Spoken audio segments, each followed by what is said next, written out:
issue is the fact that even though you're saying that's not the intent, that's what it reads. So. Well, just point of clarification, it says identified in these sections. So it's specifically relating to the procedures identified in these sections. Okay. Of course, the board fully recognizes that to change those sections would require a rulemaking effort. And according to the law, the board would have to go through the same process we're doing here to change those provisions in the law. So again, it's not to add new provisions, but it's just to elucidate information that we request to receive by the board and its responses to these ones, Okay. if any. Thank you. Thank you, Ms. Osborne. All right. Ladies and gentlemen, I have no further cards. Is there anyone else who would like to speak? Again, appreciate the time. Sure. One thing we didn't reiterate the first time around is we are dependently credentialed providers. We work in tune with our collaborative supervising physicians. We're not looking to hang our shingle out there and be solo providers. And as such, we recognize this is a team effort. We need to move forward in that light. Number two, sir, respectfully, the scenario that was given about the provider who's in Montana, if that PA made a call to the LSBME saying, what do I do? Kudos to the PA, because at least they're trying to watch out for the welfare of the patient rather than just arbitrarily moving forward at the direction from such a distance away.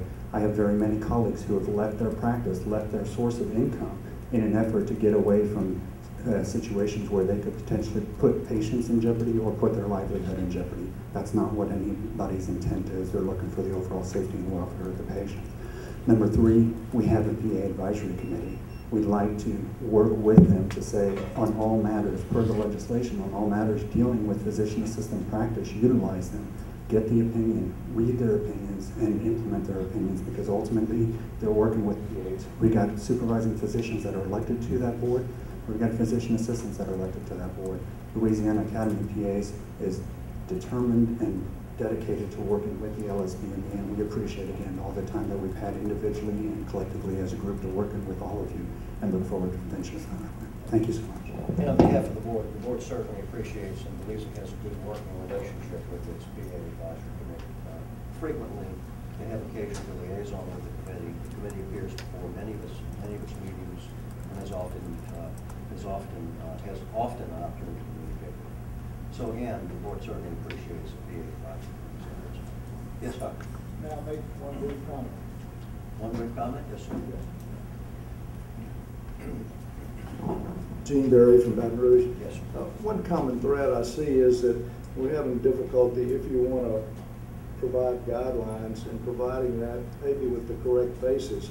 I graduated from medical school, but if you were to ask me, should a PA deliver a baby? Should a PA stick a needle or a knife in somebody's eye? Should a PA do a cystoscopy? I would probably say, are you crazy? You know, I'm not sure whether you have heart surgeons on your board or not, but you've taken an exception to pulling a balloon pump, which our PAs have done for 25 years. I'd shudder to think that I'd send one of the MD residents to do it, but I'd be delighted to have the PA do it because they've done it for 25 or 30 years.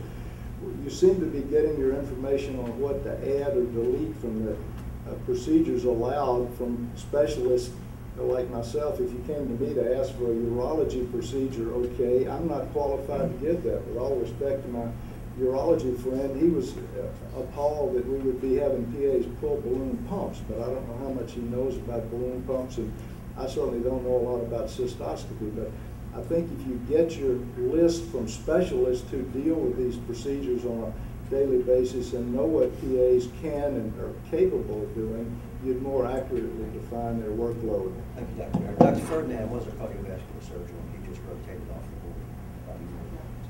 board. Cardiologist, excuse me. All right. Ladies and gentlemen, listen, thank you for the comments that you've offered today. The board will take an opportunity to consider all of them and certainly respond in due course to those involved. On behalf of the board, I'd like to thank you for your participation, and with that, we'll conclude this public hearing.